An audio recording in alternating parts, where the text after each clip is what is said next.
Links to previous episodes are given in the video description, so don't forget to like, subscribe and share the video. Her Silent Howl. Episode 7. Markus POV. I heard 2 shots and screams sounded from behind me and then in front of me. Atlas ran faster. As we arrived, I saw Celeste ripping off her silver cuffs and suddenly we heard Kara send a mind link to the entire pack. I was relieved to see them relatively unhurt, but then saw Dash shift back into Danny, a wound on his side, and panic set back in. I was rushing to them before I heard her mind link Markus. I need you. Help me help Danny, I'm right here baby. What do you need? Tell me. I told her as I dropped to her side.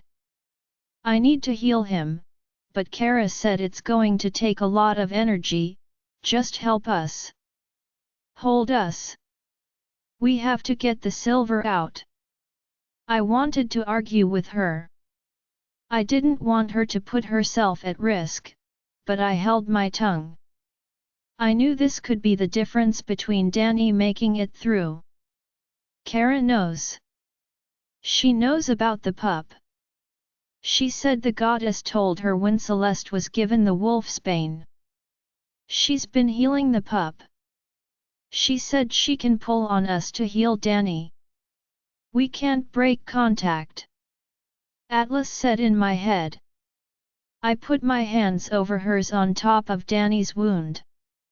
I saw Maya's wolf, Esmeralda, arrive and quickly shift back to Maya. Jillian, hold her, I said, and Jillian grabbed onto Maya as she growled at him and struggled to get to her mate. Everyone out.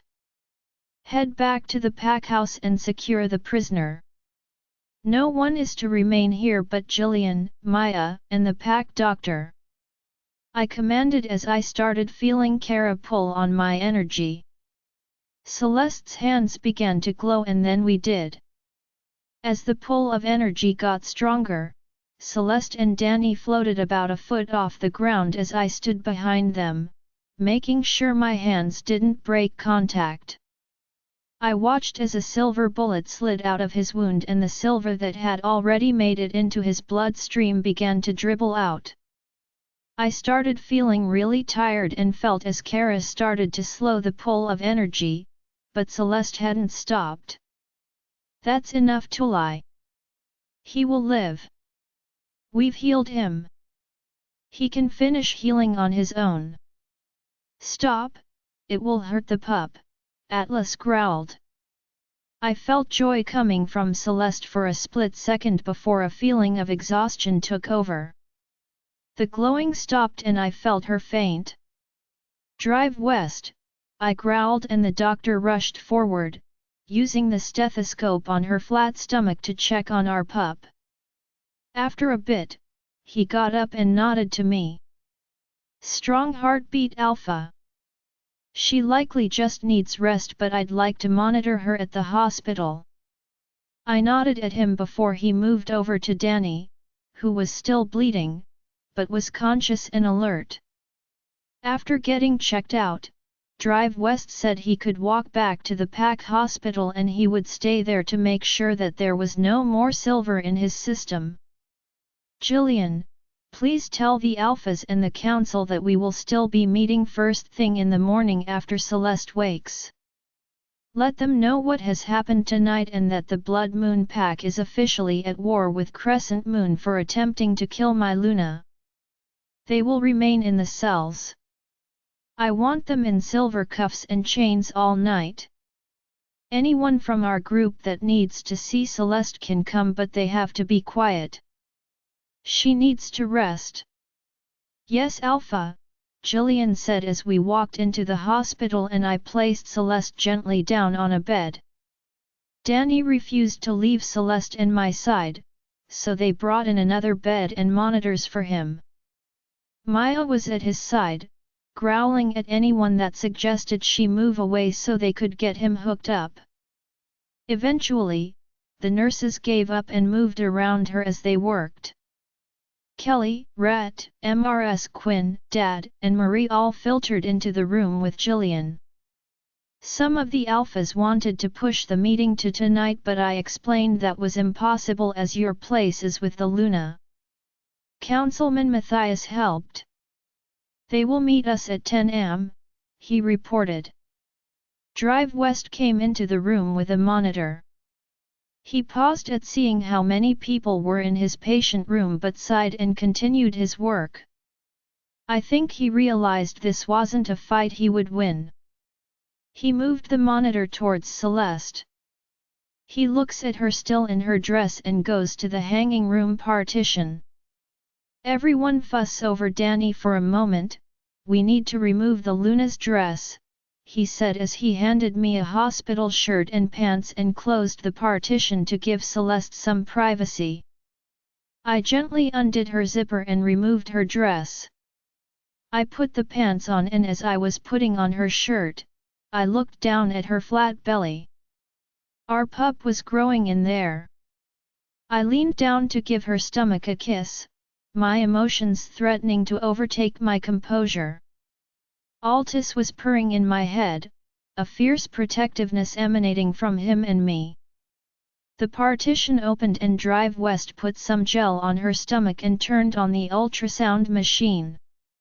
I noticed that Gabriel and Zack had filtered into the room. Alpha, everyone from the Blood Moon pack is in the dungeons.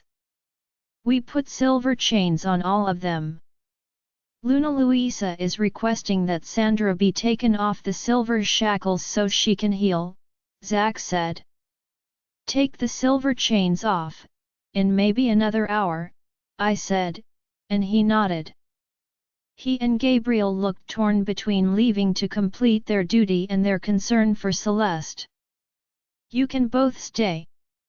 I know Celeste considers you both friends, I told them, and visible relief and gratitude flittered through their faces before they nodded and went to stand with the rest.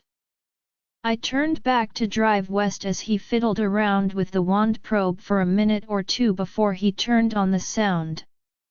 A strong heartbeat reached my ears, then Drive West moved the probe slightly and another heartbeat joined the first. Everyone was dead silent as they listened to the heartbeats of the Crescent Moon heirs. My eyes were glued to the monitor as I saw what looked like two tiny beans. Twin pups. Atlas wagged his tail and somersaulted in my head.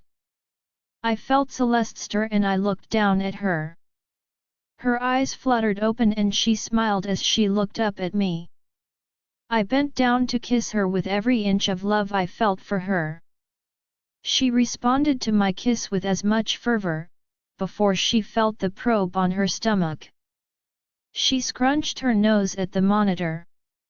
I could see her trying to figure out what she was looking at, and I saw her eyes slightly unfocused as she started having a conversation with Kara. I could tell exactly the moment she realized what was happening. She gasped and looked at me, her eyes tearing up and full of joy. I grinned down at her as her emotions went everywhere. Panic, worry, love, protectiveness, and above all, joy. Celeste POV. Twins, I was pregnant with twins. That's what Kara just told me as I looked at the two little beans on the monitors. I looked at Markus, who grinned at me, his eyes full of joy and happiness. I looked back at the monitors. How could my life possibly get any better? As if on cue, reality crashed down on me as I thought those words, and I remembered everything that just happened and I felt a pang of panic. Danny. I looked back at Markus. Danny, where's Danny? Sandra shot him, I asked desperately. Over here, Luna. I heard and my head snapped to the side. There was Maya standing next to Danny, who was sitting on a bed. He looked a little pale and had several IVs on his hand, but he was fine. He was alive. Our moon goddess heard my pleas. I leaned back with relief against Markus, the bond sparks bursting from my side comfortingly. We were all okay. What happened to Sandra? I asked, remembering her seeing her as everyone arrived. She was on fire when we arrived. She dove into the river to put the fire out and we have her detained in the cells along with Alpha Jeff and the rest of his group, Jillian answered. I nodded, looking back at the monitor. Would you like some pictures, Luna? Drive West asked and I nodded again. I was too filled with happiness to talk anymore. I was still really tired and I yawned. You should rest. We still have that meeting in the morning. Markus chuckled, though I could sense exhaustion coming from him too. I turned to say good night to everyone when I saw that no one wanted to move. I laughed and motioned for them to come forward with my hands. The girls all rushed me and the men all went to hug Markus, who couldn't stop grinning from ear to ear as we received congratulations. Maya was last and she cried as she hugged me. You saved him. Thank you, she cried. I patted her back soothingly. He saved me first, I reminded her, and when she finally calmed down she returned to her side next to Danny. I turned to Kelly and read and smiled at them as I saw him holding her around the waist. I am happy to see you both found each other. Kelly will make a great Luna, Rhett. And now you can come by more often so she can see us and you can get some baked goods. It's perfect. He grinned at me. I look forward to having our packs become more than allies. I believe a bunch of my people mated with your people today. It is as if Selene is giving her approval to our alliance. I smiled at his words, knowing them to be true. Drive West handed me the first picture of our pup and, as if knowing what he was dealing with, he handed a copy to everyone before shooing them out. I moved to the right of the bed and patted the empty side for Markus to crawl in, knowing that he wasn't going to leave me tonight. He crawled under the covers and rested his head on my shoulder. Both of us looked down at the little picture of our pups as we settled into sleep. Good night, Maya said, and I saw she had crawled in with Danny as the hospital partitions were pulled by the nurses to allow us to sleep. I leaned the bed down into sleep position and felt myself fall into a dreamless sleep. Almost completely content with my life. Tomorrow would be a big day. Everything we had worked on for the last few months would come to fruition. We would free my friends. We would bring justice to everyone that lost their lives in the fight that took the lives of my parents. I heard movement and opened my eyes. Drive West was reviewing some monitors and making notes.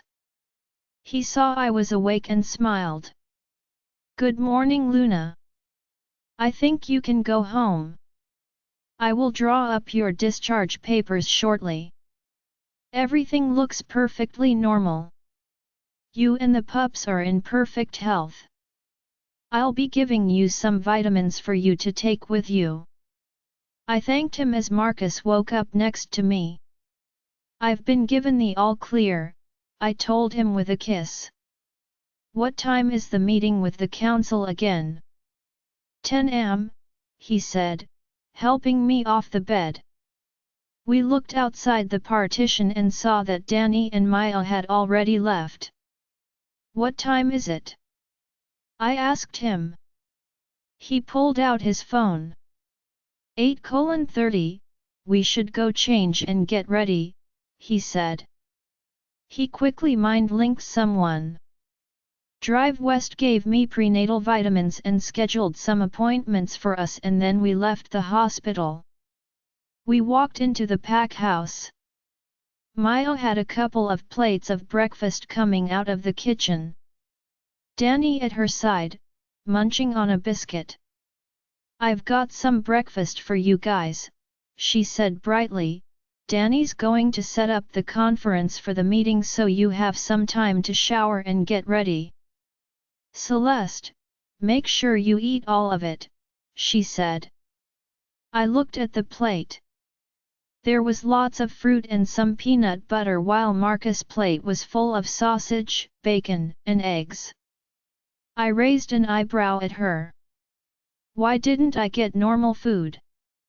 She blushed. Oh, well, I kind of let it slip that you were eating for 3 to Mrs. Riley, and she thought you might get nausea with eggs.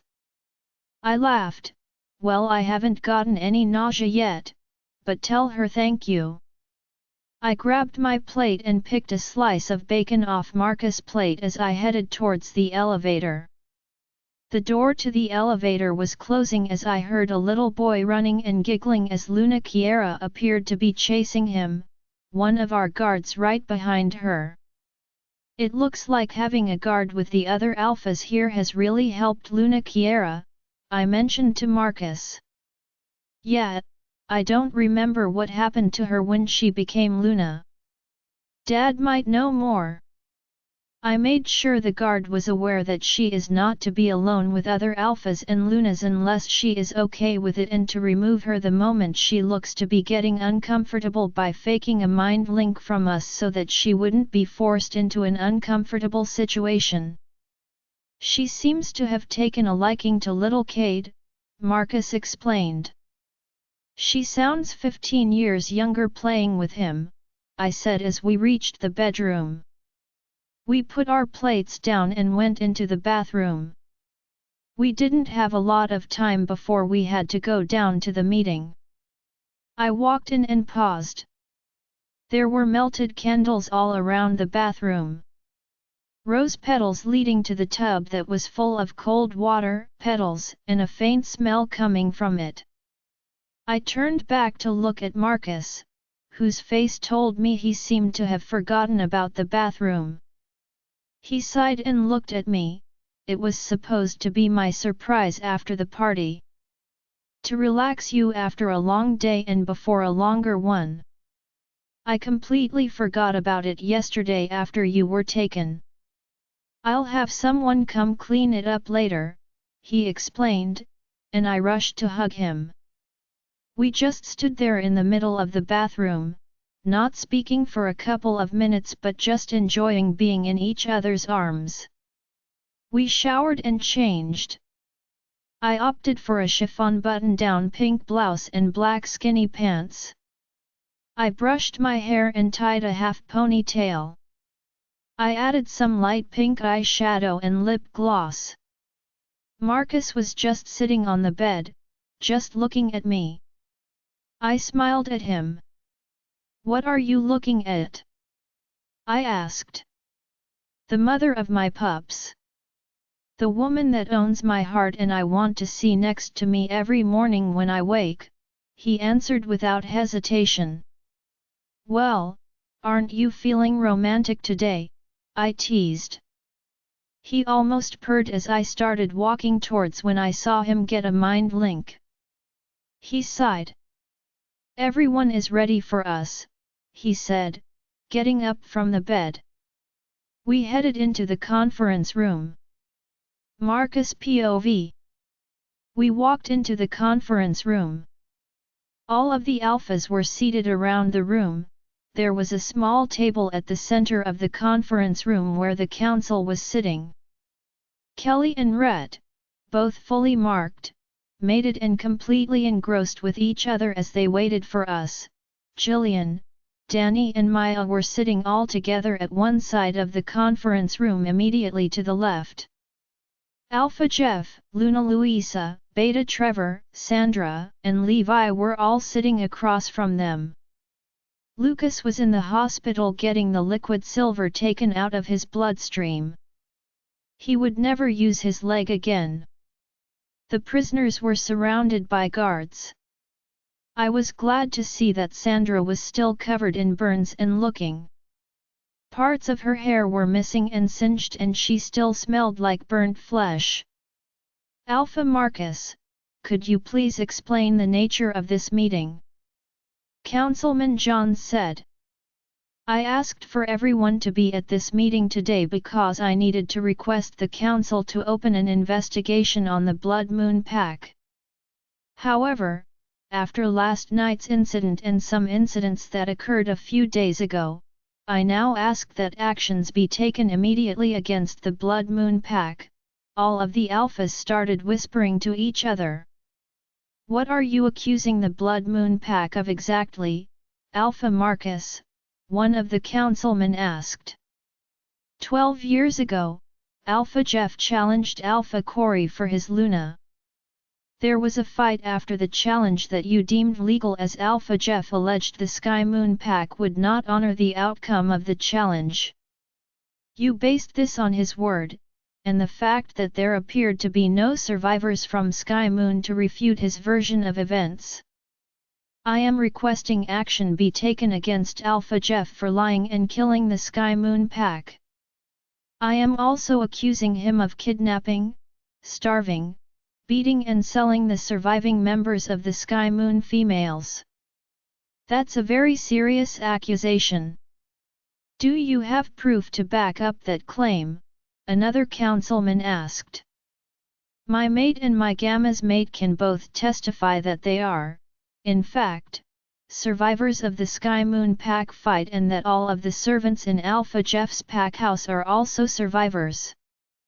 They were treated as slaves, never registered with the Pack Council, and then the she-wolves, when they were assured they were not mated to Pack members, would disappear. Through some investigation, we have discovered evidence that they have been selling these she-wolves on the black market. Show us, please. Councilman Matthias encouraged. I began explaining all the documentation I had found as I went through the presentation. I showed the link between the sales on the website to the deposits into their bank accounts. Danny explained the operation and showed the video of Ruby's rescue. Once he finished, I got up to speak, but Councilman John beat me to it. I can concede that we will need to reopen the investigation, but I don't see enough information here to take immediate action. If you're basing that demand on yesterday's incident, I'm not. As you saw in the video, over a month ago we rescued one of the she-wolves. She was convalescing from long-term severe starvation, and side effects of shifting while in that condition.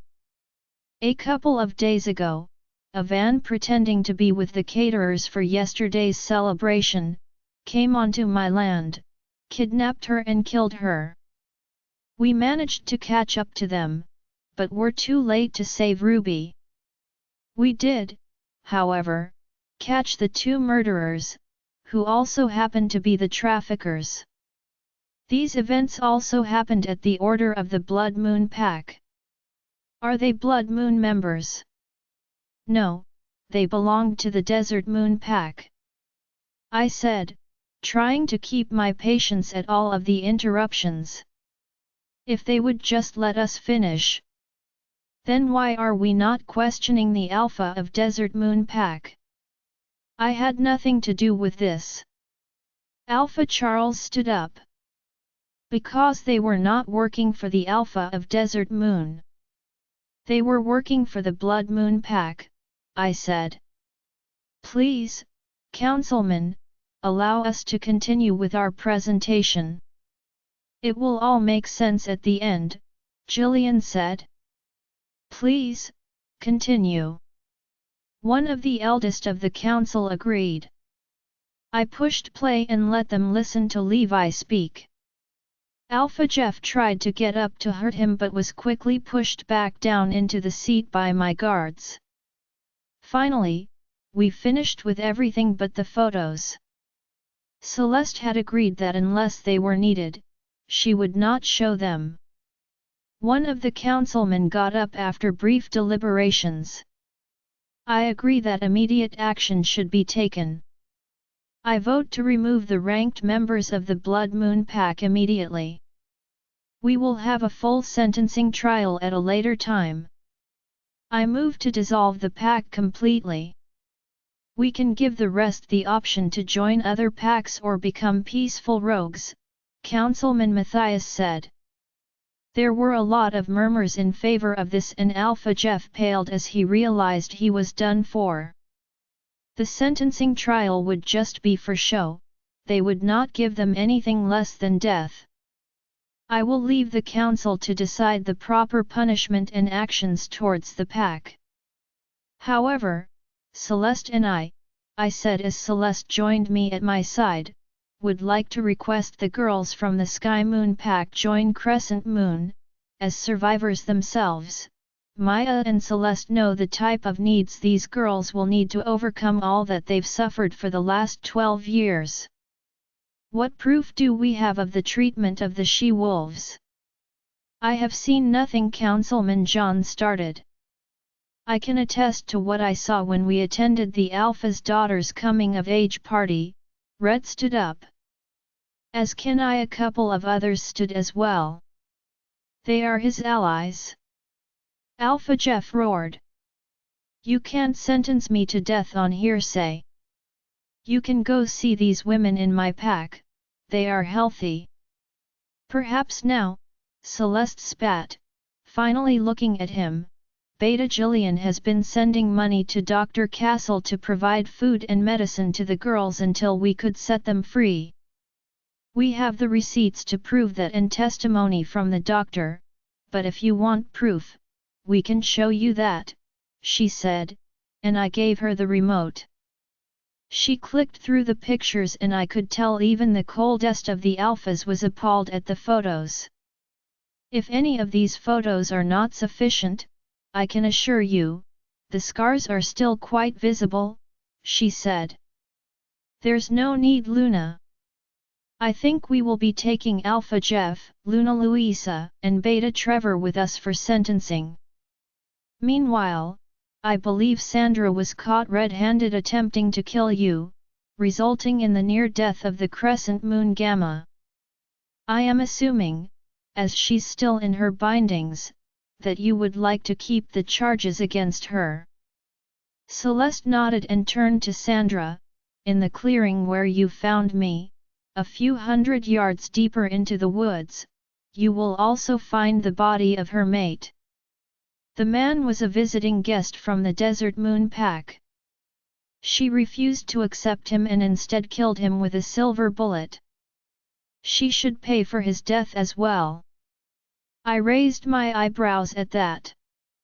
We had been so concerned with Celeste and Danny, no one smelled or saw the body of the man. I nodded to one of the guards by the doors, please send someone to retrieve the body.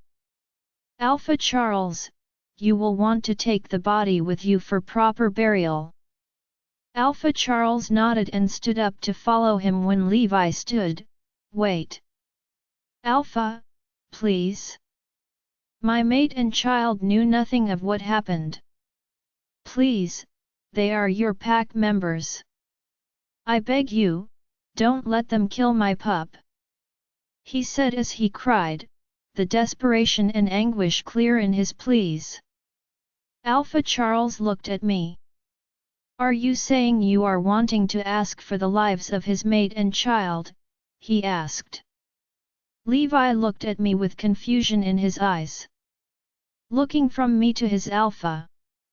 I shook my head. I would never punish innocent women or children for the sins of the father. I had his mate thoroughly checked and am positive that they had nothing to do with it. Neither I nor Celeste wish for any repercussions for them. Losing a mate and parent will be hard enough. But, you told me, Levi sat down dumbfounded. I said what needed to be said to prevent more bloodshed, I said simply. He sat down and nodded at me in thanks. Guards, please take the prisoners back to their cells. Make sure Levi and the rest are in separate cells to avoid retribution. Alphas, Councilman, I am grateful to you for hearing us.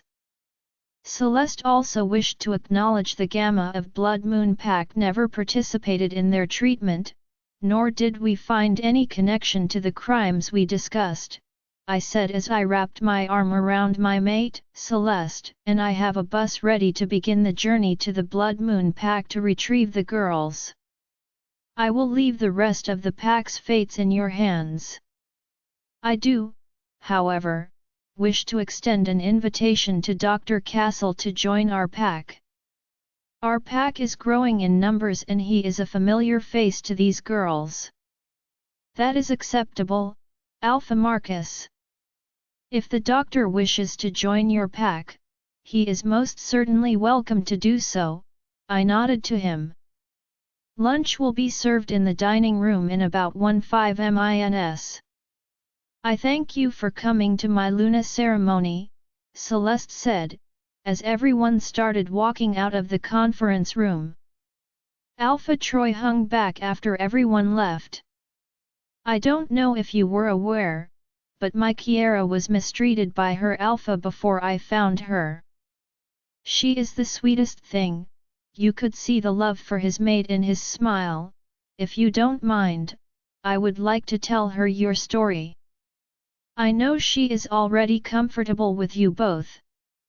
Perhaps, if she were able to talk about her experiences with you, she would get some comfort and hope that things can get better and that she doesn't have to hide anymore, he said to Maya and Celeste.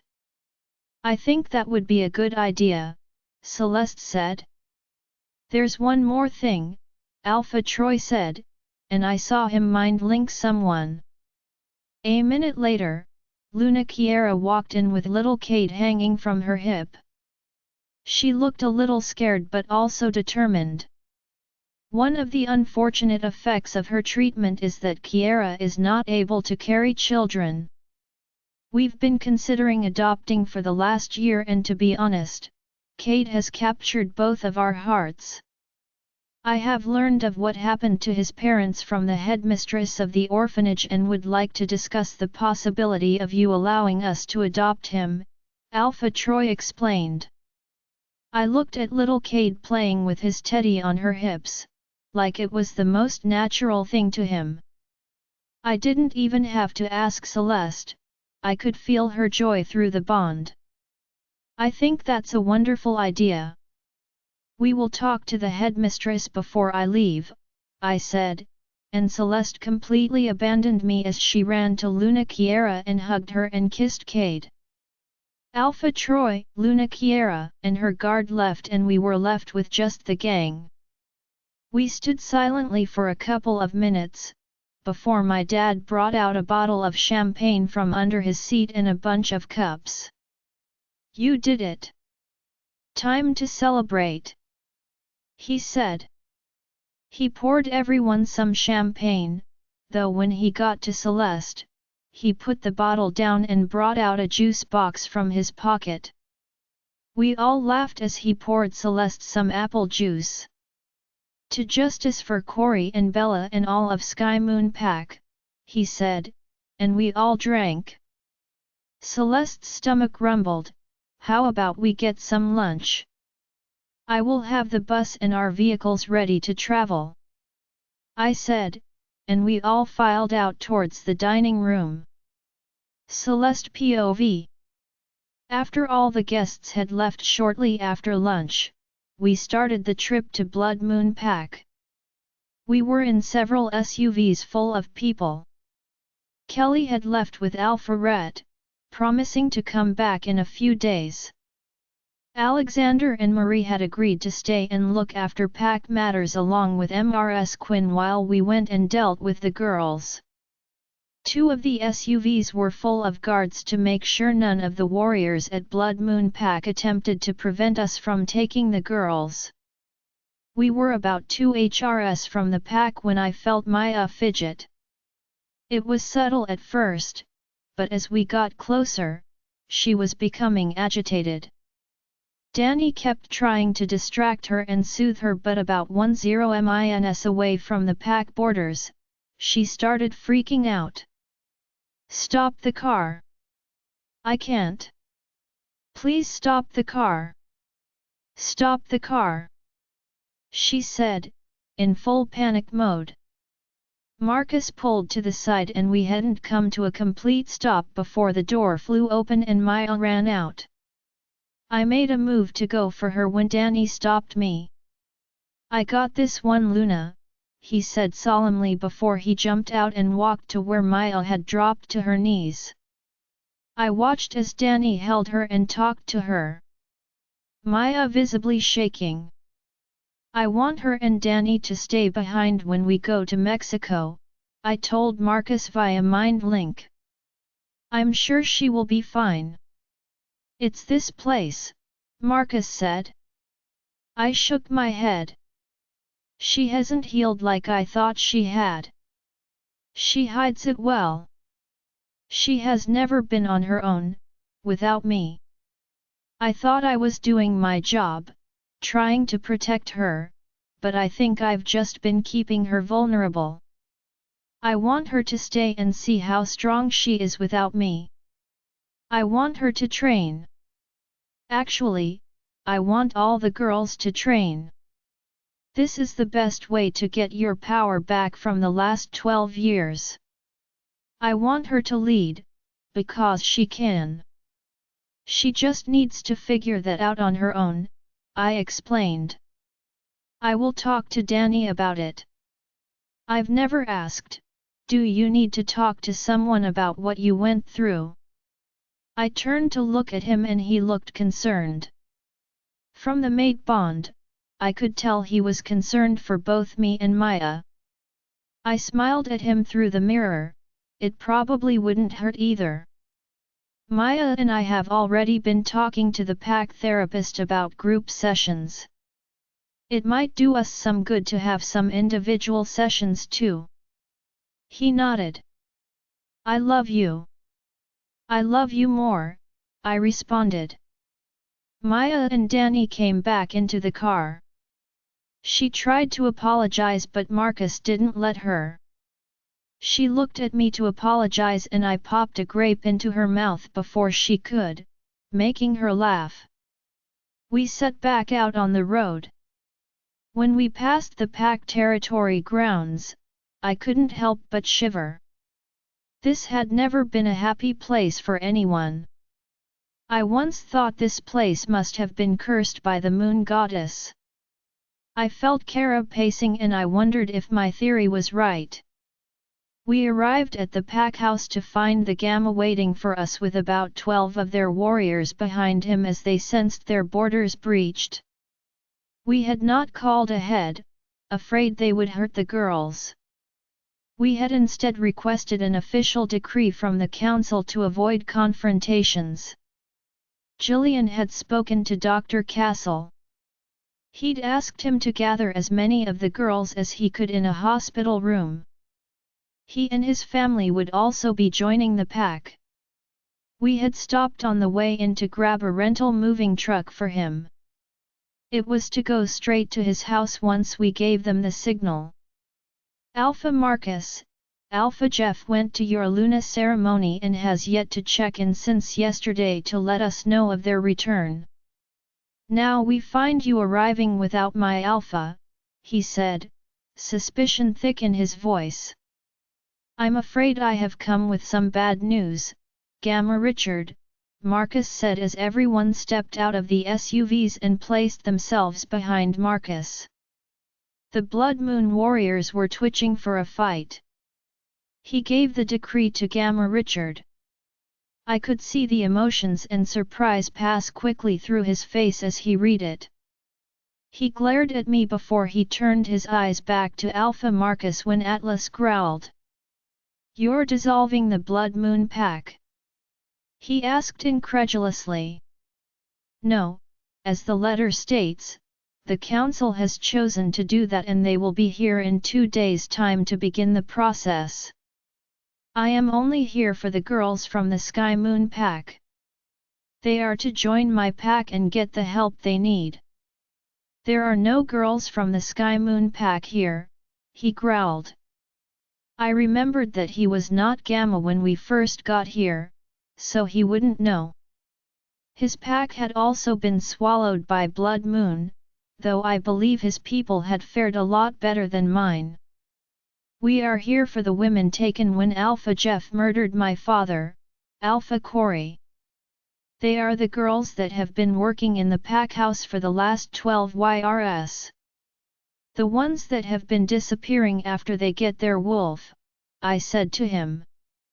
You are Alpha Corey's daughter? You're the girl Luna Luisa has been so obsessed in finding all these years, he accused. I nodded. Then he laughed, looking slightly relieved, confusing all of us. I bet they were over the moon to find out you've been under their noses this whole time. I would have loved to have been there when they found out. They were always so hush-hush about it, but I heard plenty. Then he got serious.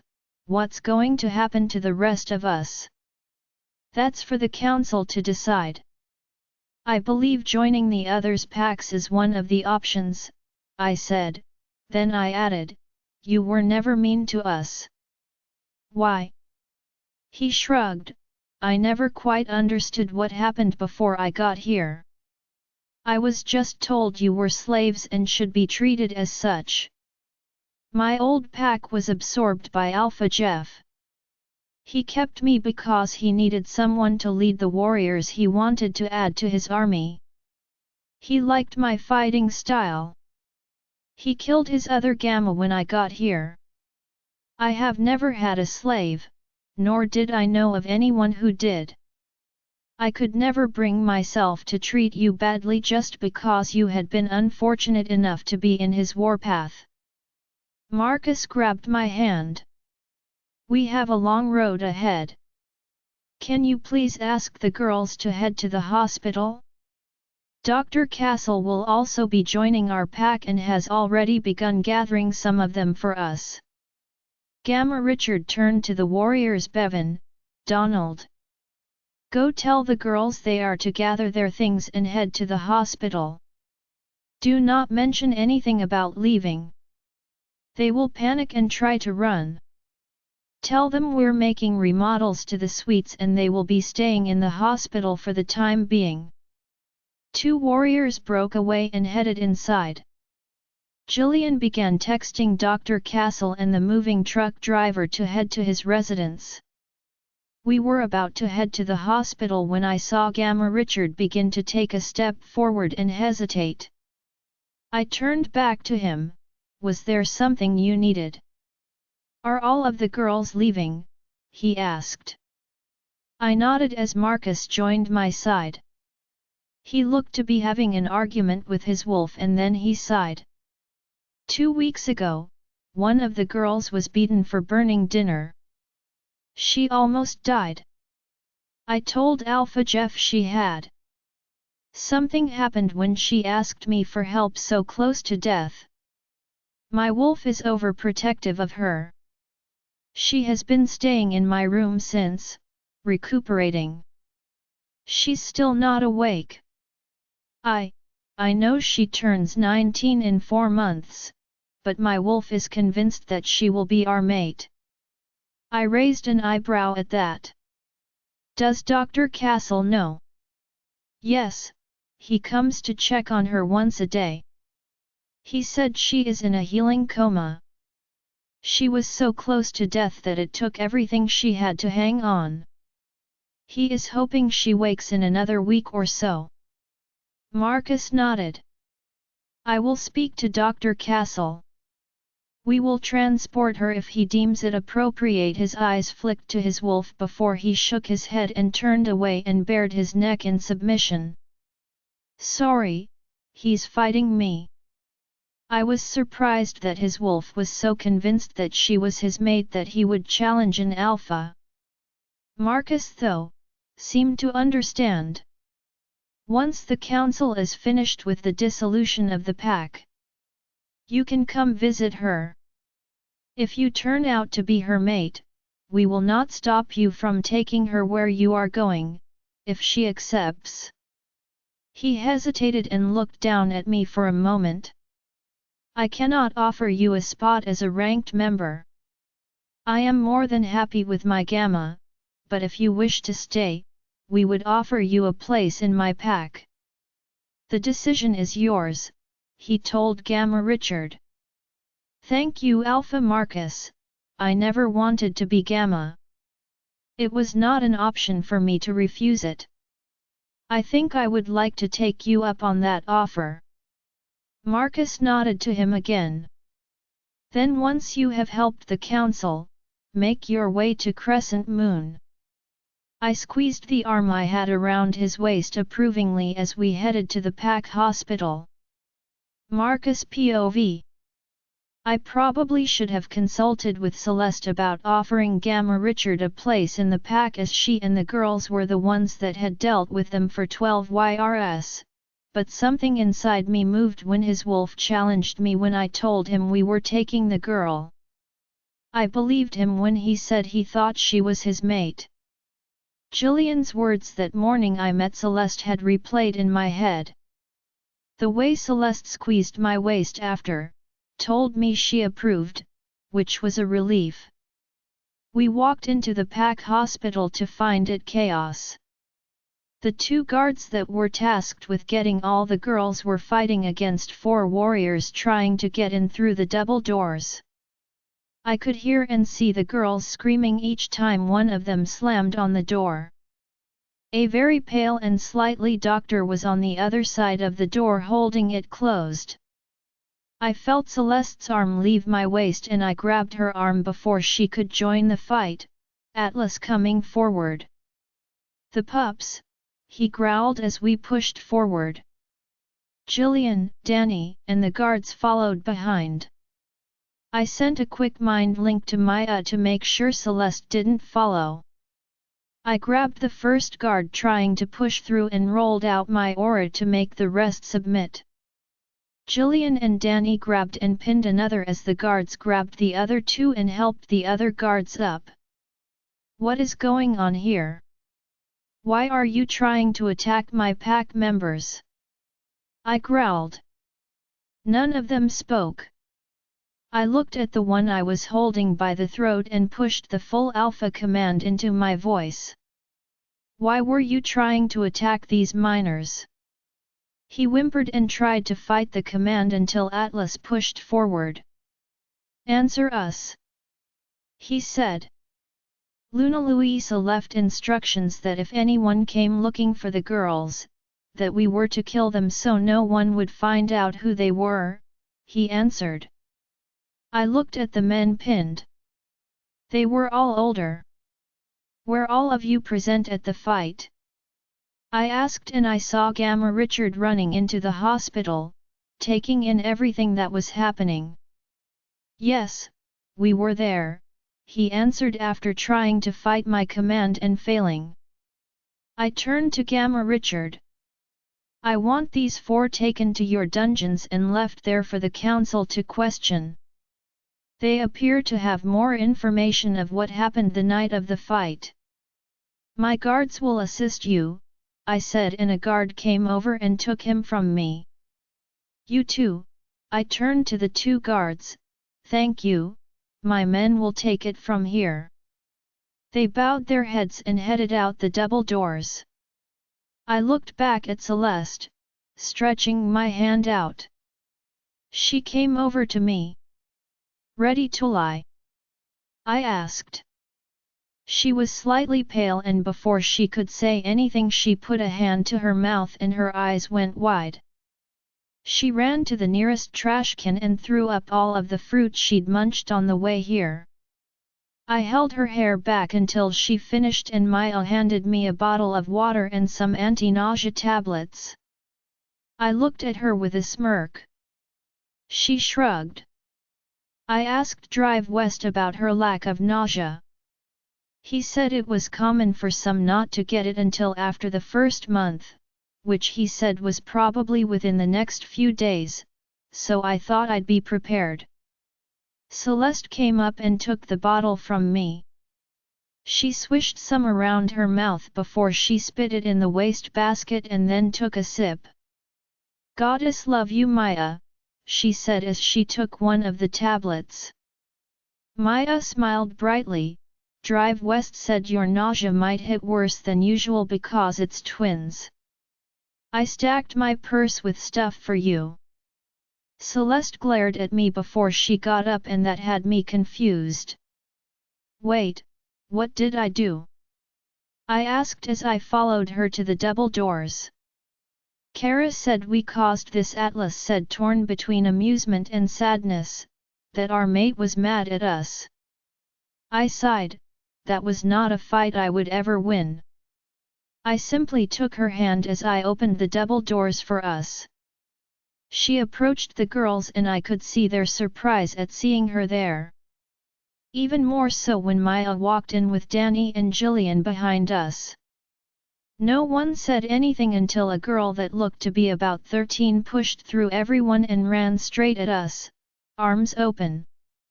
Celeste bent down a little and allowed her to jump into her arms. Atlas growled slightly at her and then whined in my head. What are you whining for? I asked. Carrot told me to shut it. He whined and I laughed. Apparently I'm not allowed to be concerned for my pups. She said if they can kick Sandra, they can hug a terrified girl. She's not wrong, I pointed out. She's never snapped at me before. Are mates going to be mad at us from now on? He asked, as we felt Celeste's annoyance at his growling through the mate bond.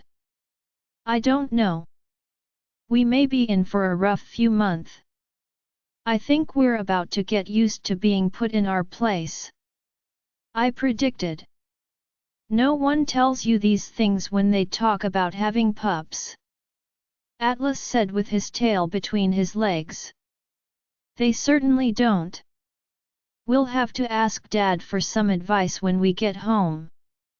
Maybe then we'll have a chance at surviving this, I commented as Celeste and Maya went to hug the girls, who all seemed to be scared and in tears. To lie, I said tentatively. She was also fairly teary. She turned and walked back to us. She wrapped her arms around me and got on her tippy toes. I bent down and kissed her softly. She pulled back and turned back to the room, her hand in mine. Alpha Markus has been investigating Alpha Jeff for a long time now. Alpha Jeff has not been exiling us as we got our wolves. He and Luna Luisa had been selling our friends on the black market.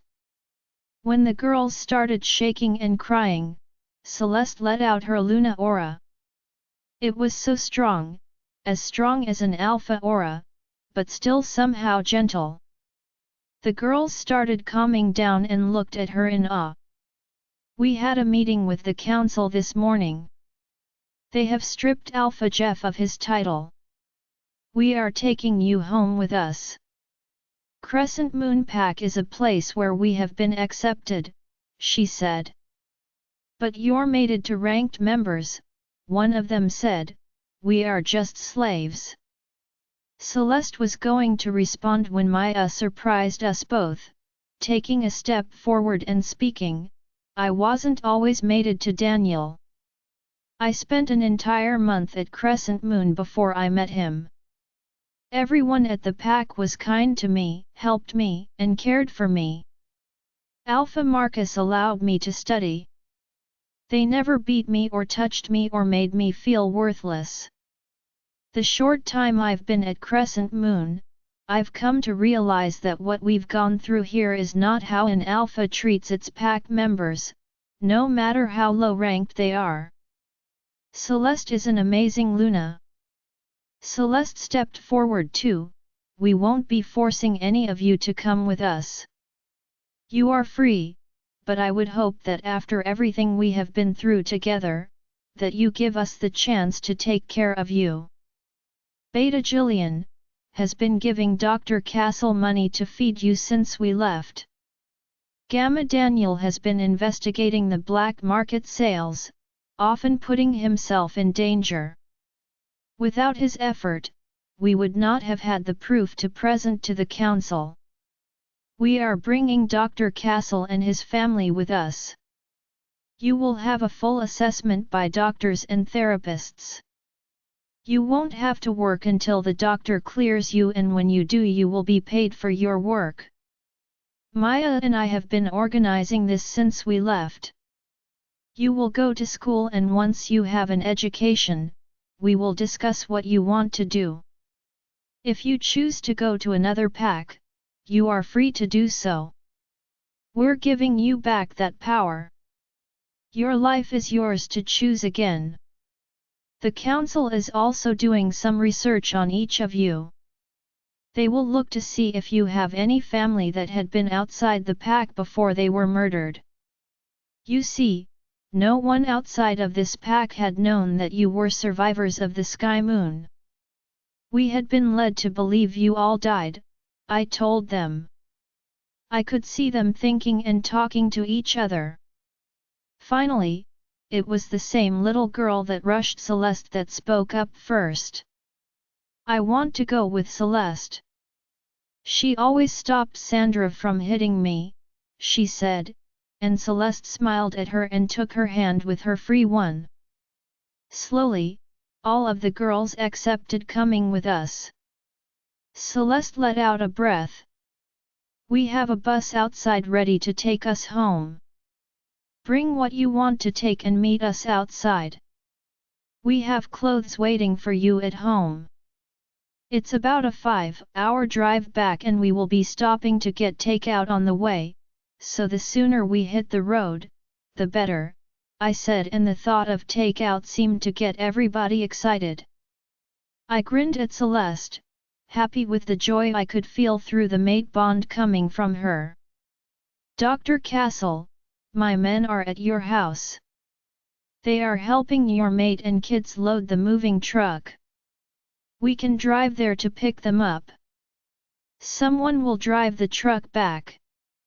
You can ride in the bus with the girls if that's okay. Of course, Alpha. Thank you. There's also a girl. Gamma Richard, oh yes, he mind-linked me earlier. She should be okay to transport. She doesn't need any special equipment.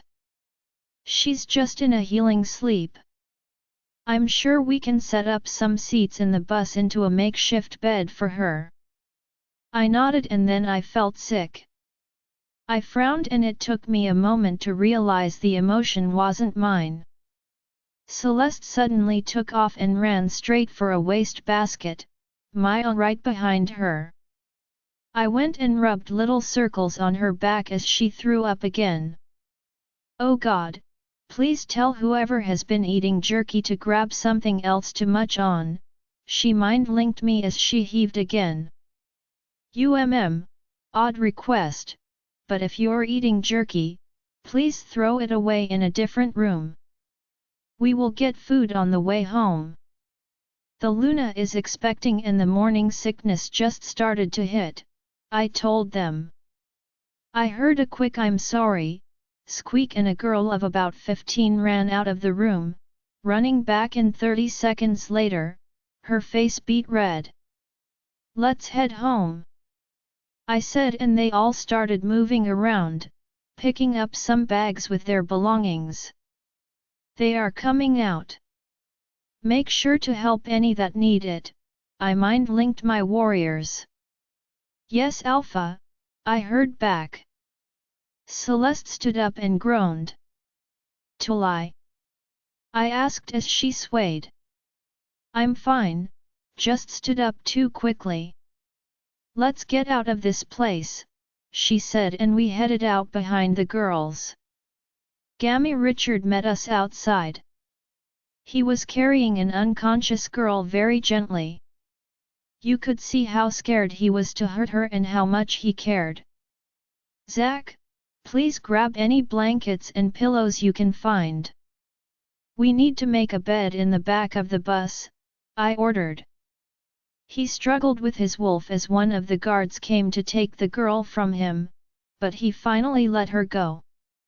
He looked wistfully after her as he took her up into the bus, his eyes following her through the windows until she disappeared as she was laid on the seats. I took out my phone. Here, add your number on there. I will make sure to update you on her condition regularly. Once you are done with all of this, let me know if you are coming to visit or to stay." He looked at me gratefully. I already feel Odin losing his mind at the thought of being away from her. "I think you can count on me at your gates as soon as I can," he half laughed and frowned, looking at the bus. I slapped him on the shoulder. "Celeste will make sure she's under the best care," I told him. "Yeah, she was always like that. I always felt bad that she was always so stubborn. Letting them beat her instead of the girls instead of keeping her head down. I guess she was always meant to be a Luna," I nodded before one of the guards came over. "The moving truck is full and the Doc's family is ready to be picked up. All of the girls are loaded and accounted for. Luna Celeste is making sure everyone is comfortable and they have snacks for the trip. We are ready to head out Alpha," Gabriel said. I turned to Gamma Richard. "Good luck with the council. Celeste already told them you never mistreated them, so they won't be arresting you too. I'll wait for your text when you are on your way." "Thanks for helping," I said and shook the man's hand before I saw Celeste coming towards the front of the bus. I walked to the entrance and held out her hand to help her down. She rolled her eyes but smiled and took it. "Let's go home Tulai," I said as I picked her up and took her to the SUV. She sighed and placed her head on my chest. "Let's," she said. She looked truly at peace for the first time in a long time. I put her in the back seat and then slid in after her. "Are you not driving?" I shook my head. "Danny and Maya will be riding up front for the drive back." Celeste snuggled up against me and was fast asleep by the time Jillian, Maya, and Danny got in the SUV. Maya looked back and giggled. We made a stop at Burger Place. Danny went inside with Maya as they placed an order for about 50 people. An hour later, everyone was munching on some much appreciated burgers and fries, then everyone had to throw their tomatoes out the window as Celeste's nausea kicked in. Celeste POV. Why do they call it morning sickness if it happens all day? I grumbled as I brushed my teeth for like the 5th time today. It had been a week since we'd returned from the Blood Moon pack with all the girls and we were still trying to find the best way to help them settle in. We ended up putting some bunk beds in the second-floor rooms as the girls were having nightmares and had trouble sleeping alone. The first night, we found a group of them in one bed after Maya didn't find them in their rooms. We started with 2 bunk beds per room and we hoped, as the girls became more comfortable and felt safe, they would request their own room. Dr. Castle had stayed in the pack house the first few days as we got his house ready. They had moved out yesterday into their permanent lodgings. He seemed to get along well with Drive West. They had evaluated the girls and put them in the proper regimen to get them in better health. The nurses had set up a couple of classes for them to learn about their first shift and what finding your mates meant and how the bond worked. They would be beginning individual therapy sessions next week. Some of the teachers from school had come over last night to give them all some exams to see how to best approach catching them up to their age group. It was exhausting work but rewarding. Maya and I had been extremely busy. I had not yet managed to sneak a cooking night in. It all would have been a lot more pleasant if it wasn't for the nausea. With the girls all eating micro meals, a lot of snacking took place all over the pack house and I was assaulted by random smells that had me running to the closest bathroom each time. Drive West and Dr. Castles both insisted on fussing over me. I was constantly pulled to do some test or another so they could keep track of the pup's growth. They made me weight myself every second day since they both wanted me to be at least 10 pounds heavier to make sure I could carry the pups to full term, but how am I supposed to gain weight when I throw up at everything? Evergreen was here for the first 4 days installing the new security software and hardware, and at first, the girls were scared, thinking it was to keep them in. I had to explain everything that happened to Ruby and with Sandra for them to see that we were doing it for them and, if we're being honest, because Markus was at an all-time high level of protectiveness. Gabriel or Zach were always glued to my side when Markus wasn't. It was starting to really annoy me. I wasn't even leaving the pack grounds right now. We'd had a fight last night about it, and even though I put in what I thought was a compelling argument and sent him to the couch, I'd woken up alone this morning and could hear Zach outside the door. I had been on my way to the office when someone had pushed past me with a bowl of bananas and I had run straight to the bathroom. I looked at my phone and realized I now didn't have time to go argue, as I had yet another appointment with Drive West for another ultrasound. I walked into the appointment room to find Markus already there. I tried to glare at him as much as I could, but it just made me notice how good he looked in his rugby shirt and blue jeans. Mates shouldn't look this good when we're mad at them. It's playing dirty, Kara half grumbled, half purred. She was just as annoyed with their antics as I was.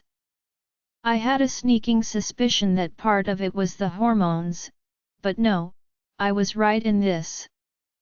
Markus sighed at the glare we gave him and stood up, walking to me and bending down to kiss me. I turned my head and gave him my cheek. He growled lightly but pressed his forehead against mine. I could feel his hurt through the bond and I sighed, moving my face around and giving his lips a quick peck. That was barely a kiss, but I'll take it, he pouted, looking into my eyes. I don't like fighting with you, but I'm not removing the guards until I know you're safe, he said, standing back up. But I am safe, I argued again. Alpha Jeff, Luna Luisa, everyone that has ever hurt me are with the council, getting sentenced, I said, and then I saw it. That look that I had not seen from Markus before. Guilt. He was hiding something from me. It was only there for a split second, but it had definitely been there. What is it? What aren't you telling me, Markus? I asked. He looked away. I was about to push the issue when Drive West entered the room and began asking questions. He took a blood sample and weighed me before he had me lay down for the ultrasound. I was only about 5 weeks along, but as werewolf pregnancies were only 5 months as opposed to 10, they were concerned that with my previous history with malnutrition, health issues would flare up as not 1 but 2 pups tried to pull the nutrients from my body to grow. The ultrasound monitor came on and we waited until we heard the heartbeats. They were strong and steady. The babies were about the size of strawberries now. Markus took my hand and kissed it, not taking his eyes off the monitor. He'd yet to miss one of these appointments. All I could feel through the bond was love and admiration right now. It looks like everything is looking good, Luna. Your weight still needs some work. I recommend you eat more high-calorie snacks and meals. Are you still missing meals? He asked. I shook my head. Like anyone would let me skip anything, I joked. I'm surrounded by a dozen overprotective mother hens. Good. Keep this up, and once we get past the 2-month mark, we should be able to relax a little more. I'll let you clean up. If anything abnormal comes up in the blood test, I'll let you know, he said as he left the room. Markus got up and grabbed some tissue to clean my stomach. We have a conversation pending. You're not getting out of it, I reminded him. Nothing is going on, Tulai. I am just worried about you, he said, but this time I was looking for it. Paying attention to the bond. He was lying. I saw him get a mind link and I felt a ping of fear and anger before he shut me out of his feelings. I gotta go, I need to meet Jillian, he said, handing me the tissue. I got angry and took them from him. *Q Markus, I growled as I pulled down my shirt, at least when I shut you out, it wasn't on purpose, I said and walked out of the meeting room, leaving him standing there shocked at my words. I walked towards the pack house. I heard someone walking behind me and I thought maybe it was Markus, but it wasn't. It was Gabriel. I felt the pang of pain in my heart that Markus wasn't trying to reconcile. I reached the pack house when I finally felt the pull of his mind link but ignored it and shut him out of the mate bond too. Maya, can I sleep in one of the guest rooms on your floor? I mind linked her. Yes, what's wrong? She asked. Nothing. Thank you, I said and cut off the mind link. I went into the pack house and checked on Lacey. She was still in a healing sleep. I had tried to help her healing along when we set her up in the room but hadn't been able to. Richard was supposed to arrive tomorrow to join the pack and check on her.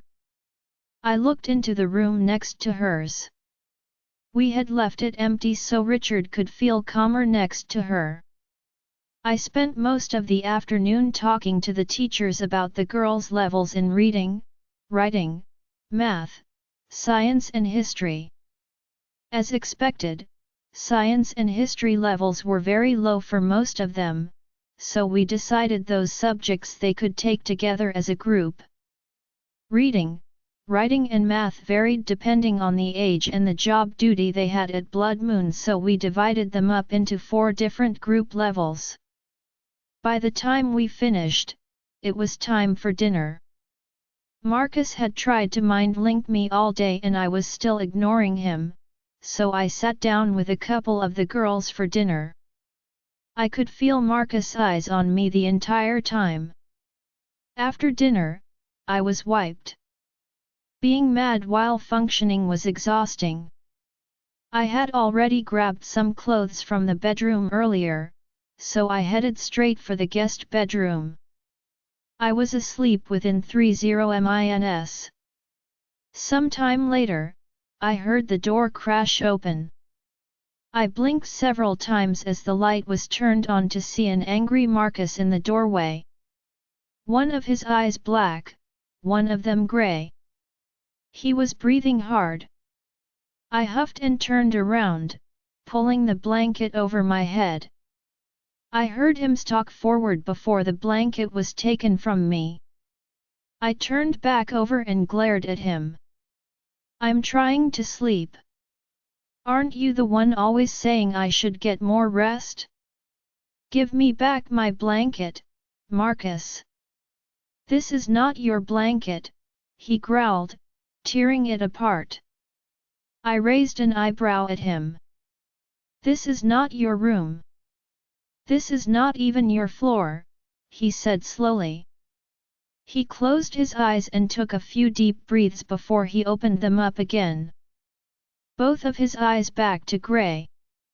He sat on the bed and I turned my back to him again. Trying to blink back tears. These hormones. Please come back to bed, he whispered, his hand on my hair. Silent tears slipped from my eyes and I just shook my head, unable to talk. After a while of Markus just sitting there and me crying, I suddenly felt him get up from the bed. I cried a little more as I realized he had left. I hated being away from him, but he was always the one pushing for me to share everything with him. I would not be the only one that gave everything to this mate bond. He needed to treat me as his equal. I was still crying when I felt a different blanket placed on me and the bed dipped. I felt his arms wrap around me as he pulled me to him. He put his head on the crook of my shoulder and inhaled my scent. "What are you doing?" I said, trying to sound like I hadn't just been crying for the last half hour and trying not to let him feel how happy his scent made me. "If you won't come to bed, I'm sleeping here too. I told you, you were never sleeping away from me again," he said as he kissed my mark, sending a shiver through me. "I came down here for a reason," I growled. He put his forehead on my shoulder and gave it another small kiss. "I know. I will tell you tomorrow. Not tonight, Tulai. Not before bed. Rest, we can fight again in the morning," he said sadly. I was going to argue, but decided against it. Instead, I let myself go to sleep as he rubbed the tiny baby bump that had been starting to make an appearance. Markus POV.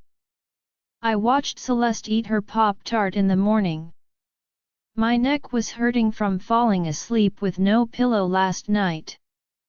I was still mad that she tried to sleep away from me, but then, at the same time, I knew I deserved it. I was keeping something from her and it was time to come clean. We'd had 3 different fights over her having a guard while on pack grounds. She didn't understand why. I hadn't planned on keeping it from her for more than a few hours, but all the tests that Drive West and Dr. Castle kept doing had made me nervous. They were worried she'd have issues with her health because of the long-term malnutrition. What if this news caused harm to her or the pups? But now, I knew keeping it from her was worse. She had blocked me out of her emotions and that made me and Atlas stress over not being able to feel if something was wrong. She was eating her Pop-Tart, not saying anything as she waited for me to explain myself. I pushed my hand through my hair and got right to it. "Luna Luisa and Sandra have escaped," I said, and that made Celeste choke on her Pop-Tart.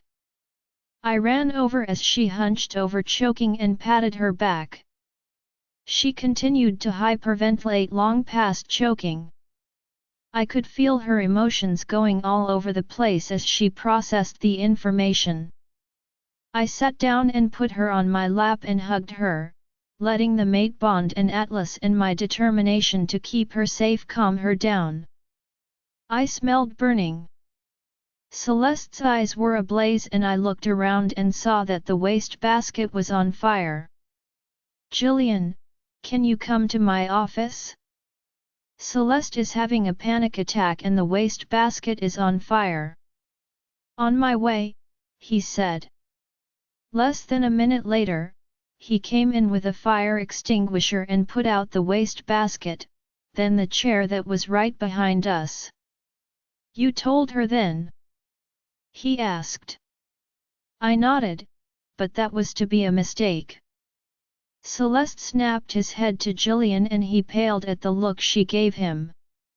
She glared at me. "Did everyone but me know?" I looked away guiltily. She stood up suddenly and started going around the couch. I jumped over it to block her way. "Where are you going?" I asked. "I am going for a run," she said, and panic filled me. "No," I said. "No? Am I a prisoner now?" she asked, her eyes burning with fire again, and Jillian doused the curtains with the fire extinguisher. "No, of course not. Tulai, please. It's not safe," I begged. She thought about it and nodded, and for a second I thought I was in the clear before she plunged the dagger into my heart. I am going to spend the day in our bedroom. I don't want to see you right now. I don't want to see any of you.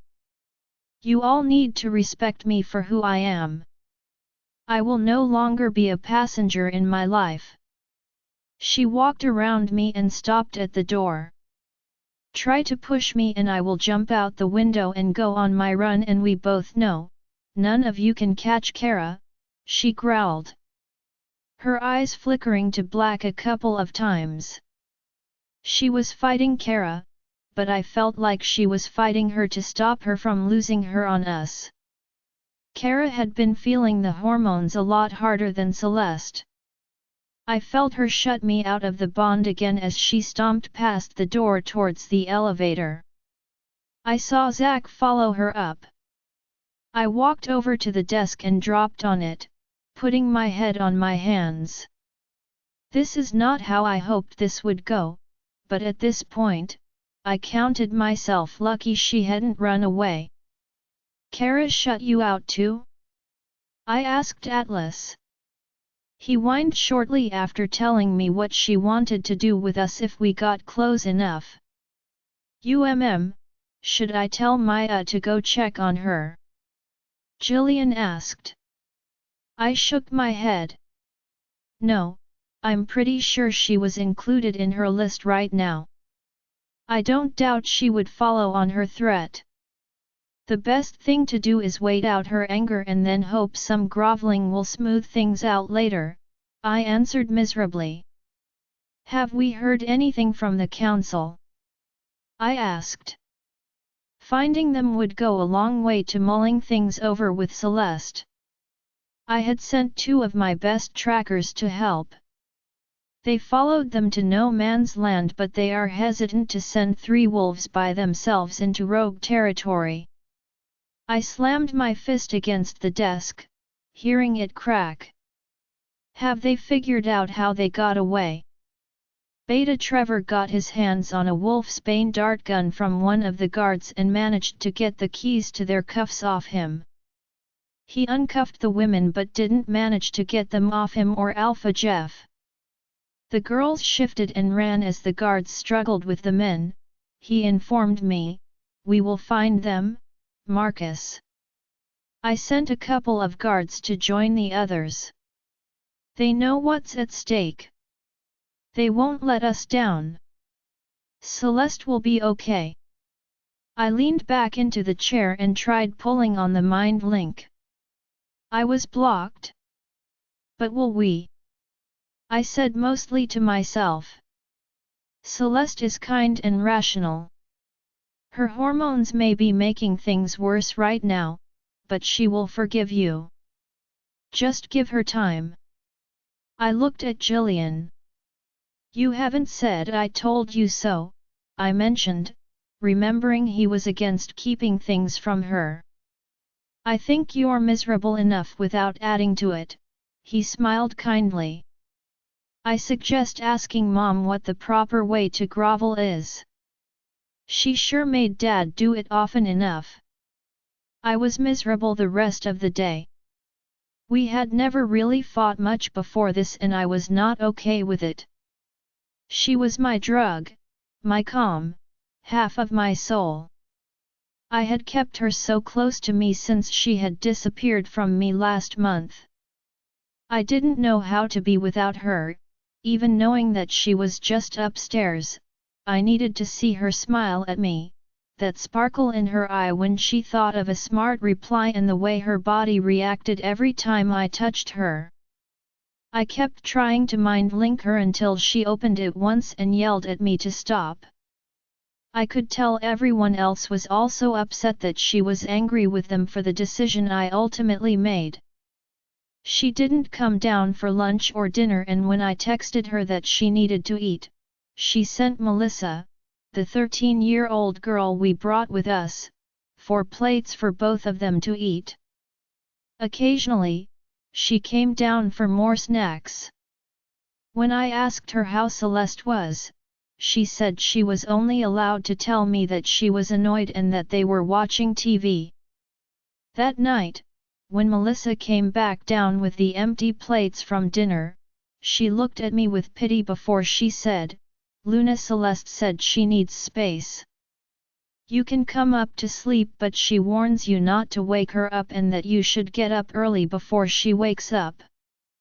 Then she patted me on the shoulder and I felt like I had hit a new all-time low if a 13-year-old that had been felt sorry for me. I looked at my dad and my friends. They all had that same look of pity on their faces. "Any one of you managed to get her to speak with you?" They all shook their heads no. I tried to get her to talk to me when I took up her prenatal vitamins and she had Melissa come up and grab them from me, Maya said sadly. Markus POV. It's been 3 days. Celeste is still freezing all of us out. She speaks the bare minimum to get her work completed, then spends any free time in our bedroom watching TV with Melissa. It was torture to go up each night. Not being able to touch her, seeing her nightstand littered with used tissue, knowing she cried herself to sleep. I was trying to respect her rules, but I was slowly losing my sanity. The only words she directed to me every day was to ask if they had found them and then she would shut me out.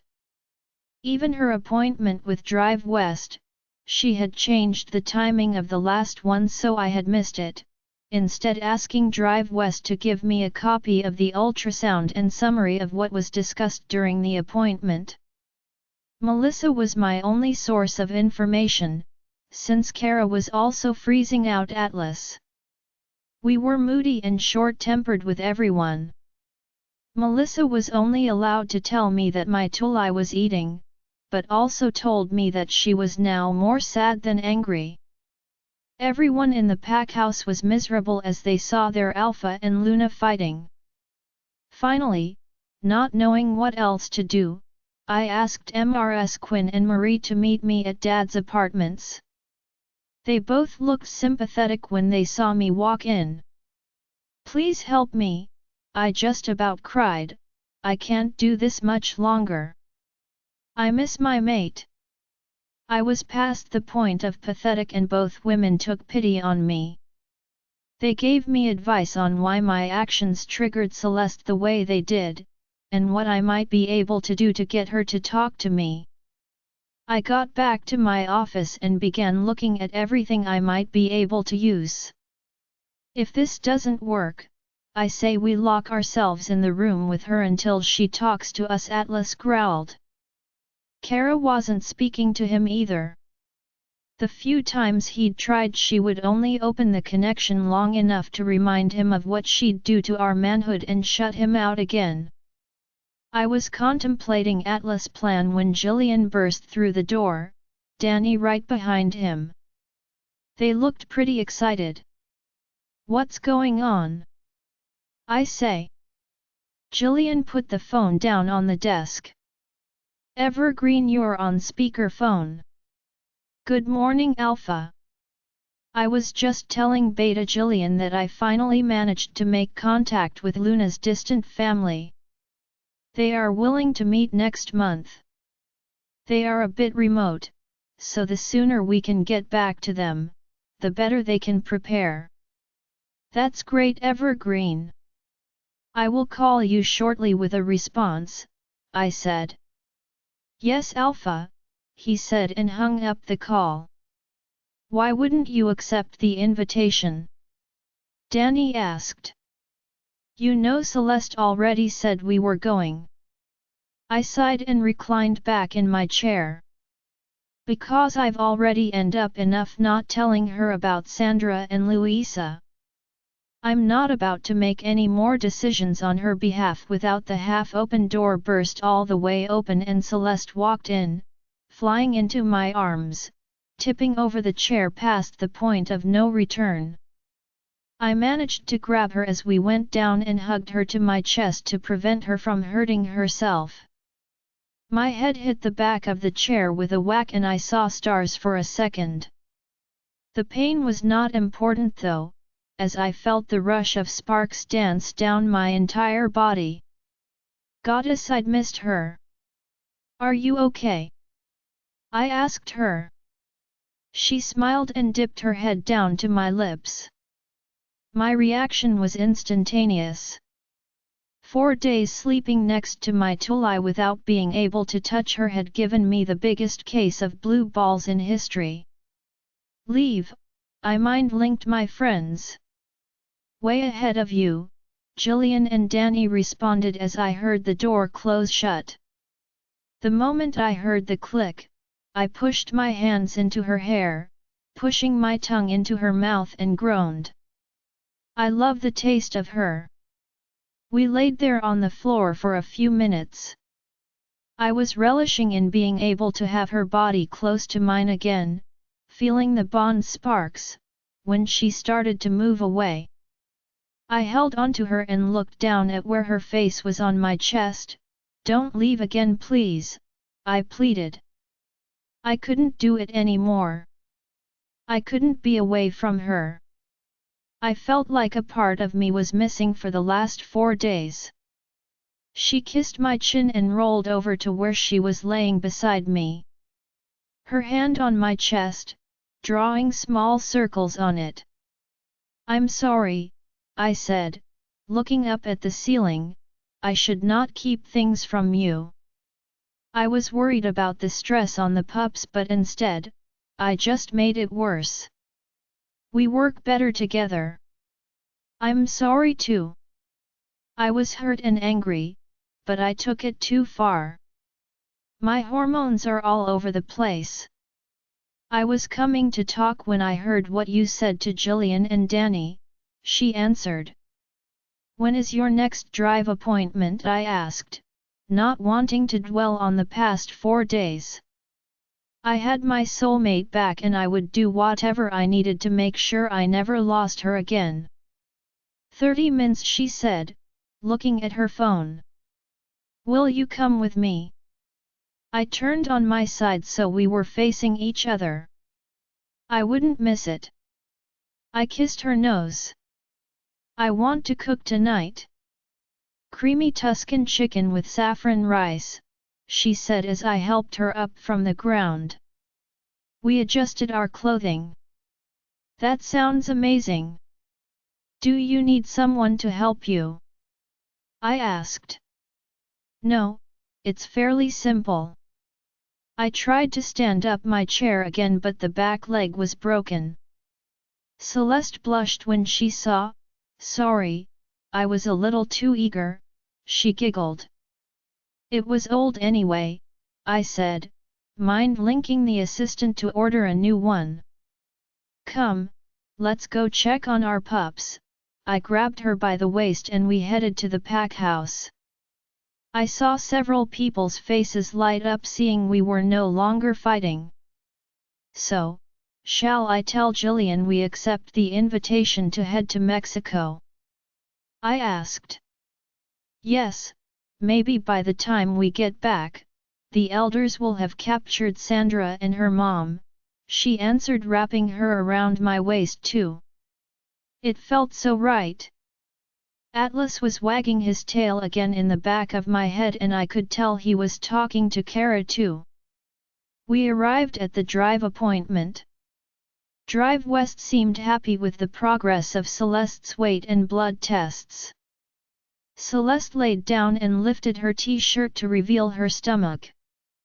Seeing her tiny bump made me feel so much joy as I held her hand and waited to hear those wonderful strong heartbeats again. The pups look to be growing quite well.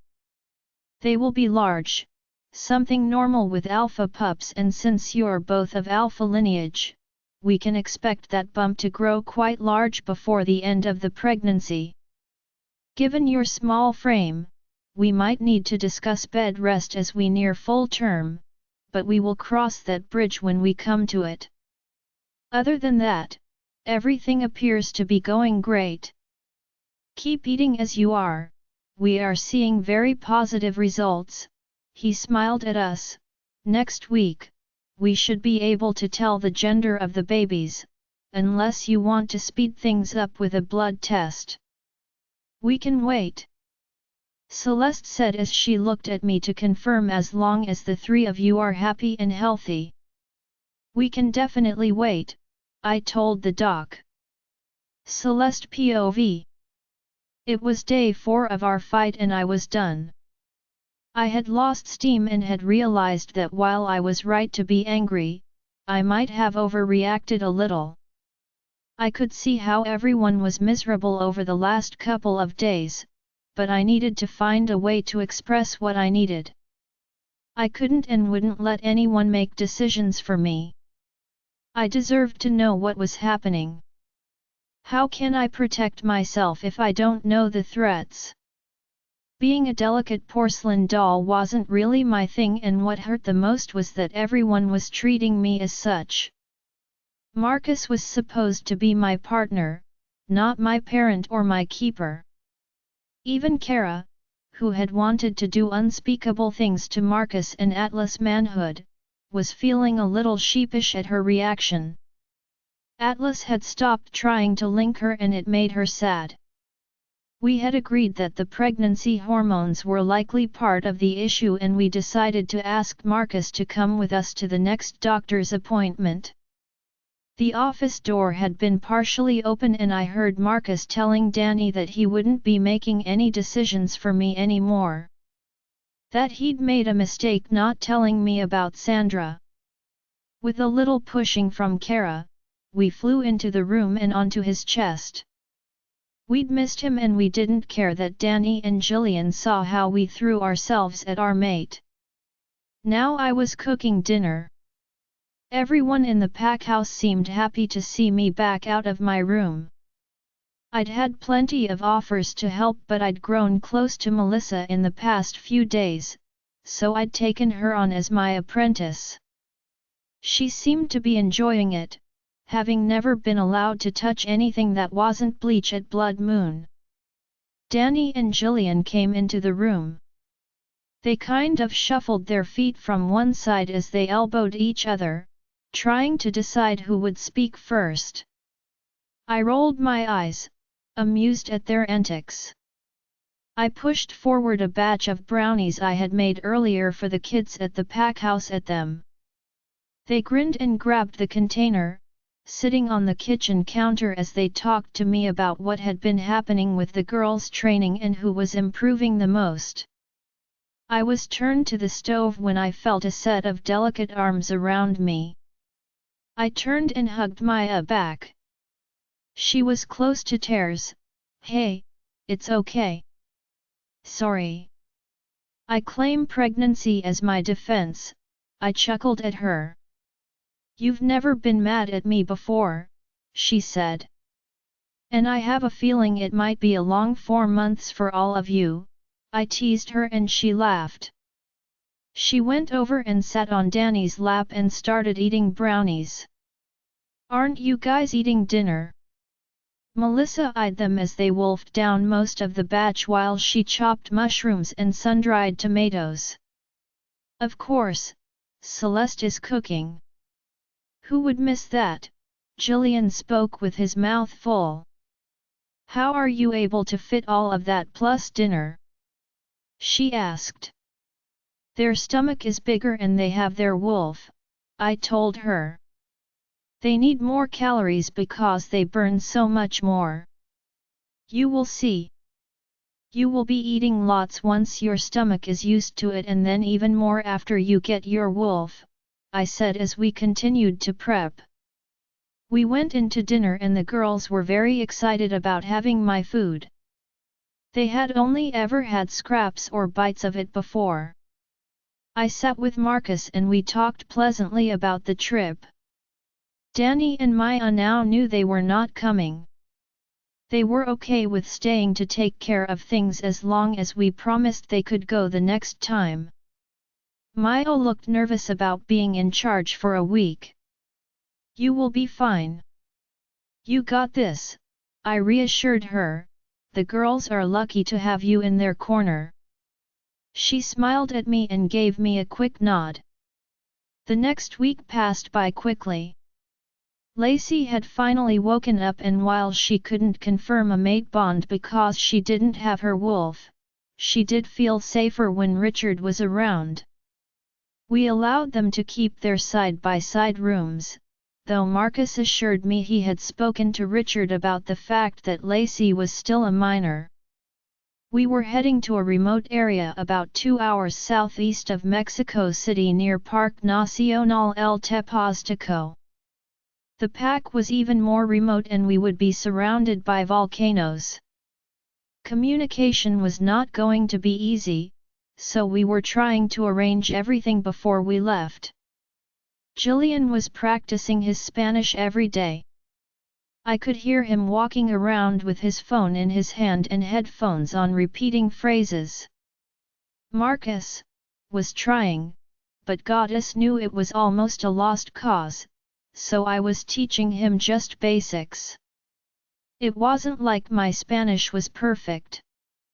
I'd barely used it since my parents died, but I had tried to talk to myself in Spanish and had found a couple of books to help me practice it when I had free time at Blood Moon, so I was fairly confident I would at least be able to hold some sort of conversation with them. It was the day before we were scheduled to leave and we were in Drive West's office. I had been cleared to travel already, but this was so we could find out the gender of the pups. The doctor came in as I was laying down on the bed and lifting my shirt to reveal my stomach. Because I was having alpha pups and 2 of them, it was definitely growing steadily, much to the pride and delight of Markus and Atlas. Good morning, Luna, Alpha. Ready to see the genders of the future leaders of the pack? He asked with a smile as he set up the ultrasound machine. I will be happy as long as they are healed, Markus started saying again, and was interrupted by the door to the appointment room opening. Danny and Jillian came in, followed by Maya, Alexander, and Marie. Markus was on alert immediately. What happened? He asked, moving to the other side of the bed to protect me. Happened? What? Oh no, nothing happening.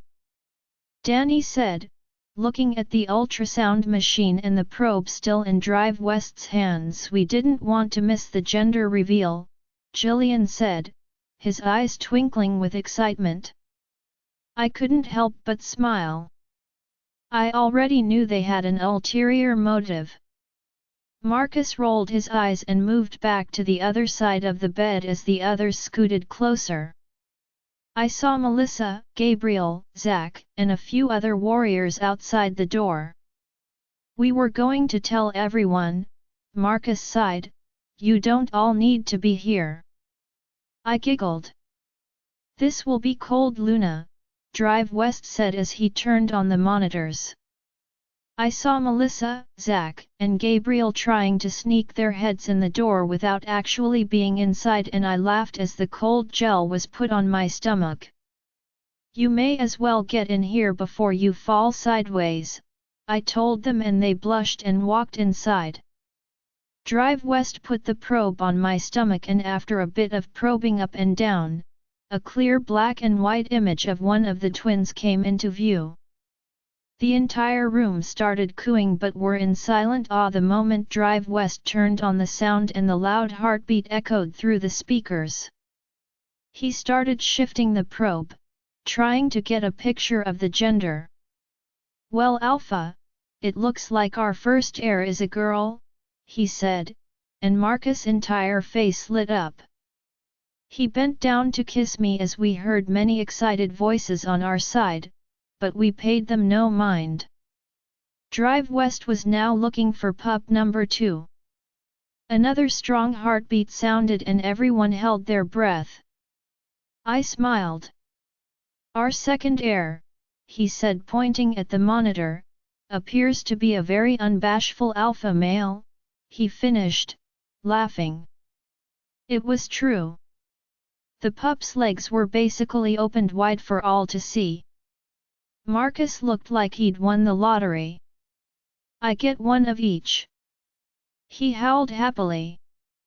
Suddenly, our moment was interrupted by a couple of hoo-hoo, followed by a couple of groans not only in the room but outside the doors. We turned to look and saw Jillian, Danny, Maya, and Marie were pulling out their wallets while Melissa, Gabriel and Alexander were holding out their hands with big grins. Zach's money is already out and splits it between the three. I turned back to look at Markus, who was looking at everyone with his jaw open. "You bet on our pups," he whispered in a cold, deadly voice. Everyone stopped and turned to look at us. It was funny to see the moment each realized they might be in trouble. Maya slowly moved behind Danny, and Marie blushed.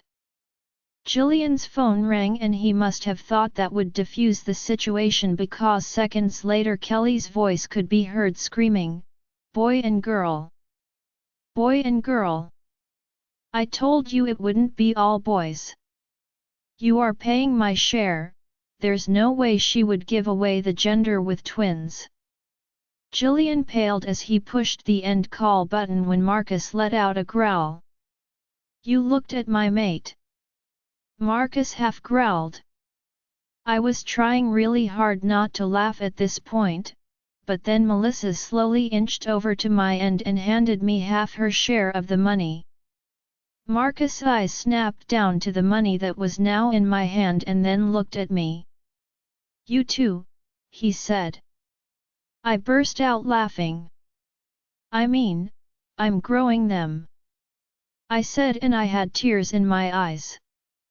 "I didn't bet," I explained. "Melissa doesn't have money, so I told her I'd give her the money if she lost, but she'd have to give me half if she won." Even Drive West was laughing by now. Markus shook his head and smiled. And here I thought everyone was just excited to see what we were having. He chuckled as he cleaned the gel off my stomach. "Oh, we are." Alexander was quick to talk. "We just thought a little healthy competition to see who could guess the genders right would be fun. This one isn't 1 in 2, it's more like 1 in 3. It's more exciting," while the rest nodded enthusiastically. Markus said as he took the money in my hand. "Hey!" I protested. "What? I helped make them, half of it is mine," he said as he gave me back half of my half. I rolled my eyes as sat up and I gave them the money back to Melissa. "Congrats on guessing right. Maybe Maya can take you to buy something with your winnings while we're away." Her eyes lit up at that and then her jaw dropped when Markus and Alexander and Gabriel gave her their parts. She gave me a big hug and then ran out screaming, "I'm going to buy ice cream and a proper sketchbook." "Well, that's the show, folks," Drive West said. "Now out so I can finish my consult." He shooed them out of the room.